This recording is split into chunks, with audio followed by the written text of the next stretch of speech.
Target थोड़ा ऊपर level करना है, थोड़ा उसके लिए काम करो, वो अचीव होता है, अच्छा है, खुश हो।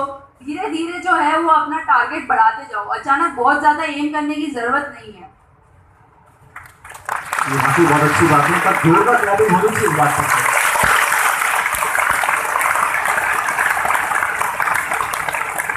एक क्वेश्चन और पूछना चाहूंगा बेटा, जो नेशनल एग्जाम्स हैं, दो मुख्य है उसमें, एम्स और नीट का एग्जाम, और इन दोनों एग्जाम्स में एक सब्जेक्ट का डिफरेंस है और वो है जीके।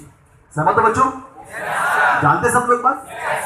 तो अगर हमारा मोटिव एम्स में जाने का है तो हमें उस जीके की कैसे प्रिपरेशन करनी चाहिए? वैसे सच कहूँ तो 11th में तो मैंने जीके के लिए कुछ ज़्यादा किया नहीं था, तो मतलब और आपको जो अभी पेपर्स में मिलेंगे और अगर मान लो जीके नहीं भी हो रही है आपसे तो प्लीज़ इतना ज़्यादा टेंशन मत ले। सही बोलूँ तो जो एम्स में 20 क्वेश्चन आए थे GK, general science and aptitude के, तो एलन की तरफ से लास्ट में जीके की क्लास अरेंज हुई थी सभी बच्चों के लिए, तो वो अटेंड किया था मैंने, एंड उसमें इतना अच्छा पढ़ाया सर ने। इवन एम्स के 3 दिन पहले हमारी लास्ट जीके की क्लास लगी थी, तो सर ने पूरे पहले तो सर ने बोला था कि एक वीक पहले तो मतलब ठीक है, अब न्यूज़पेपर या कुछ पढ़ने की ज़रूरत नहीं, अब कुछ नहीं आएगा, बट तो भी सर ने जितने भी जस्ट जो नए करंट चीज़ें हुए वो भी सर इन्फॉर्म करते गए। एंड आप मानोगे नहीं, 20 के 20 क्वेश्चन सारे मतलब पहले से देखे हुए थे, सारे मुझे पता था, ऐसा एक भी नहीं था कि तुक्का मारा था।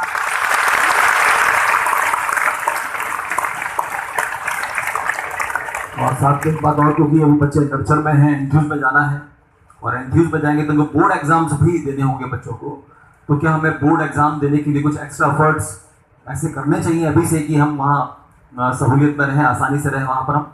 देखो अभी से तो आपको कोई टेंशन नहीं लेनी, और सही बोलूँ तो 12th में भी आप स्टार्टिंग में तो एकदम बढ़िया करिए, कोई प्रॉब्लम नहीं है। फिजिक्स, केमिस्ट्री, बायो तो मैं कह रही हूँ कि मतलब एलन में आपको सारे मतलब जैसे केमिस्ट्री एंड फिजिक्स के डेरिवेशन तो क्लास में करा ही देंगे।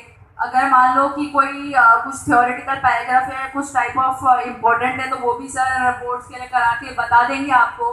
तो फिजिक्स, केमिस्ट्री, बायो के लिए तो सही में ज़्यादा कुछ ज़रूरत नहीं है। बाकी 10th तक तो अच्छे से सब स्कूल में पढ़े ही है, तो सब कंसेप्ट तो यहाँ सब आपको बता देंगे, आपको बस उसको लैंग्वेज में पुट करना आना चाहिए, एंड वो आपने सीखा ही है 10th तक, तो वो तो आप बढ़िया कर लेंगे।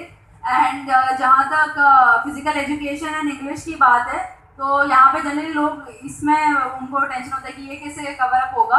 तो मैं बोलूँ तो कि जो फिजिकल एजुकेशन है, मतलब बहुत साल से देख रही हूँ मैं कि उसका जो गैप आता है, जो उसके लिए छुट्टी होती है, वो मतलब 1 वीक या 1 वीक से ज़्यादा ही होती है, तो वो सफिशिएंट है पूरा। उस टाइम में आप आराम से पूरा फिजिकल एजुकेशन पढ़ के, आपकी शायद क्लासेस भी लगेंगी एलन में, तो वहाँ पे आपको पूरा करा देंगे, उसकी आपको अलग से कोई टेंशन लेने की ज़रूरत नहीं।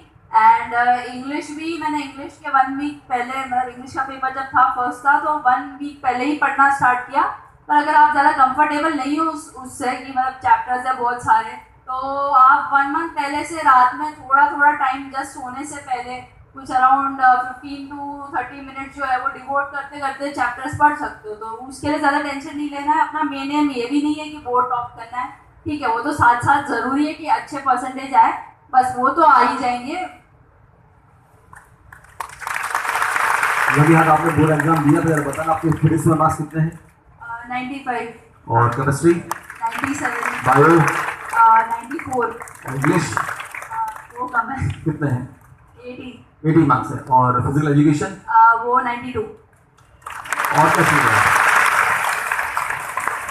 तो अगर उनका जो बता रहा है कि हाँ इस तरह से मैंने पढ़ाई करके इतने मार्क्स मैं लेकर आ गई हूँ, तो निश्चित रूप से हम उसको फॉलो करना चाहिए। लास्ट में सुनो बेटा कि लगातार 2 साल से आप टच में रहे हो हमारे, तो मैंने कई बार देखा आपको कि आप ग्रुप स्टडी में काफ़ी इन्वॉल्व रहा करती थी, तो ग्रुप स्टडी का ऐसा क्या फ़ायदा कि आपके अचानक से इतना अच्छा इंप्रूवमेंट्स आपके अंदर हुए कि हम एम्स में फर्स्ट रैंक तक लेकर आ गए? क्या उसका रोल है ग्रुप स्टडी का? पहली बात तो मतलब 11th से ही मेरा ऐसा था तो कि मुझे थोड़ी मतलब टीचर से, वो तो ठीक है 12th में आके मेरी ओपन अप हुई बात, 11th में मुझे टीचर से डाउट पूछने में काफ़ी हेजिटेशन होती थी, तो मतलब ऐसे काफ़ी डाउट्स है जो अनअटेंडेड रह जाते थे। तो अगर फिर बाद में हमारा क्या 11th में एंड में एक अच्छा ग्रुप बन गया था, तो हम उसमें जैसे डिस्कशंस करते थे, तो जैसे दोस्त से पूछ लिया तो वो बता देते थे, एंड देन जैसे हम ऐसा करते थे कि हमको क्वेश्चन चाहिए थे प्रैक्टिस के लिए, तो हमने ऐसा डिसाइड किया था कि मतलब हर इंसान जो है वो एक किसी टॉपिक पे एक दिन इतने इतने क्वेश्चंस बना के लाएगा। तो जैसे मैं 5 बना के लाती थी और मेरे साथ जो फ्रेंड्स है वो भी 5-5 बना के आपस में एक्सचेंज कर लेते थे। तो इससे ये है कि आपको अच्छे क्वेश्चंस की जो मतलब अमाउंट है वो मतलब अच्छा आपके पास एक क्वेश्चन बैंक हो जाएगा ऐसे करने से। एंड देन दूसरा ये कहना चाहूँगी, जैसे जो आपके टेस्ट पेपर्स होते हैं उसके बाद जैसे आपने अगर ग्रुप बना के डिस्कस कर लिया तो उसमें भी ऐसी काफ़ी चीज़ें की, जैसे आप बोलो आपने मतलब मान लो एक क्वेश्चन सॉल्व कर लिया आपका सही हो गया, पर जैसे आप दोस्त से ओपन अप होकर बोल सकते हैं कि मैंने तो इसको ऐसे किया सही है क्या, फिर आपको पता चलेगा कि और कितने वेज है उसी क्वेश्चन को करने के लिए। तो मतलब इस सबसे आपका फ़ायदा ही होगा। उसके अलावा जैसे मैं तो ये कहना चाहूँगी कि जो थोड़ी याद करने वाली थोड़ी टिपिकल चीज़ें हैं तो वो भी जैसे ग्रुप डिस्कशन आप करते हो ना तो उसमें याद करने वाली चीज़ें जो है वो ज़्यादा टाइम तक याद रहती है। मुझसे मतलब थोड़ा ऐसे याद करने वाली चीज़ें ज़्यादा याद नहीं होती थी, तो हम जैसे कुछ दोस्त हम बैठ के वो मतलब कुछ ना कुछ ट्रिक्स निकालते थे। तो लोग जो थे वो कुछ ना कुछ फनी ट्रिक्स निकालते थे, जोक्स उसके रिलेटेड बना देते थे, तो वो जो है वो ज़्यादा टाइम तक याद रहता था। तो वो फिर ऐसे याद करने वाली जो चीज़ें थोड़ी टिपिकल होती थी वो ज़्यादा टाइम तक याद रहती थी। तो मतलब ग्रुप स्टडीज़ इम्पॉर्टेंट मतलब काफ़ी हेल्पफुल है।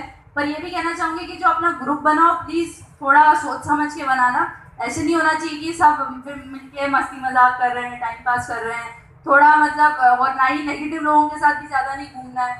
तो थोड़ा अच्छे से सोच समझ के थॉटफुल लोगों के साथ अच्छा सा ग्रुप बना के और हेल्दी डिस्कशंस करते रहोगे तो उससे भी बहुत फ़ायदा मिलेगा। बहुत बहुत धन्यवाद बेटा। हम सब मिलकर आपके उज्जवल भविष्य की कामना करते हैं। उज्जवल तो है ही सही खैर वो, लेकिन और जब आप एम्स में जो है MBBS कर ले उसके बाद तो जो है स्पेशलाइजेशन में जाए आप, तो ताउम्र आप इस तरह से सफलता हासिल करते रहे, ऐसे हम सबके मिलकर ईश्वर से दुआ है। हाँ, अब बच्चे इसको जो है निशिता को जाना है तो बेटा थैंक यू वेरी मच बेटा, प्लीज।